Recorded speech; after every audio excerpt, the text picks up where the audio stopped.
Ang dilaw na drone na may markang HY-119 ay nakuha ng mga mangingisdang Pilipino mula sa karagatan ng Masbate Island sa gitnang Pilipinas noong Lunes, December 30 at hininalang nagmula ito sa bansang China. Sinabi ni Brigadier General Andre Dizon, Police Commander ng Masbate, na ginagamit ang device para makipag-ugnayan sa mga satellite at iba pang surface units at maging sa pagkolekta ng mga impormasyon sa pagsusuri sa ilalim ng karagatan. Aniya, kaya nito mag-transmit at tumanggap ng data at voice messages mula sa ilalim ng dagat. Ilan sa mga gamit ng device aniya ay kinabibilangan ng underwater surveillance, oceanographic research at naval operations. Maaari din itong gamitin bilang isang anti-detection device.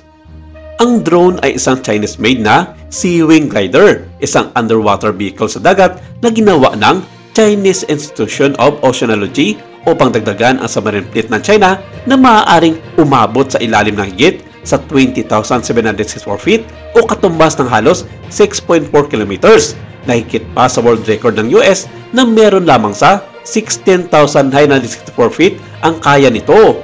Maaari itong makita, ma-detect ang mga submarino ng ibang mga bansa, lalong-lalo na ang Amerika. Ayon kay H.I. Sutton, isang regular na contributor ng Naval News at eksperto sa submarino, isang katulad ito na Sea-Wing Glider ang ma-recover noong Desyembre 2020 ng mga mangingisdang Indonesian.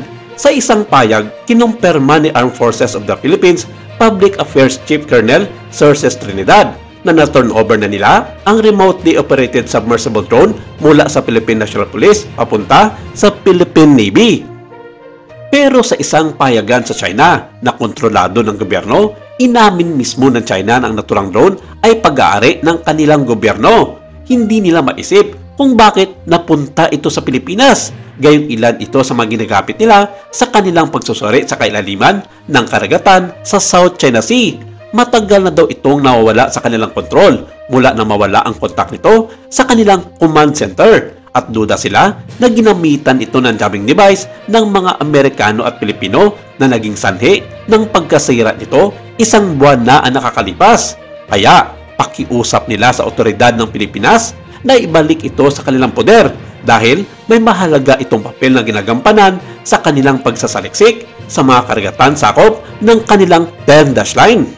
Wala umanong karapatan ang Pilipinas na idetine ang nasabing underwater drone sa pangangalaga nito dahil pag-aari ito ng Communist Party of China at higit sa lahat, wala di umano itong kaugnayan sa patuloy na girian ng dalawang bansa sa gawa ng teritoryo sa West Philippine Sea. Nagbabala ang otoridad ng China na kailangan ibalik ito sa kanila sa madaling panahon dahil kung makipagmatigasan ng ulo ang gobyerno ng Pilipinas sa kanilang hiling, maaari di umano pagsimulan ito ng hindi pagkakaunawaan ng dalawang bansa. Wala pa naging pahayag ang Department of National Defense tungkol sa babala at tinaing ng bansang China sa naturang underwater vehicle na kanilang gustong bawiin.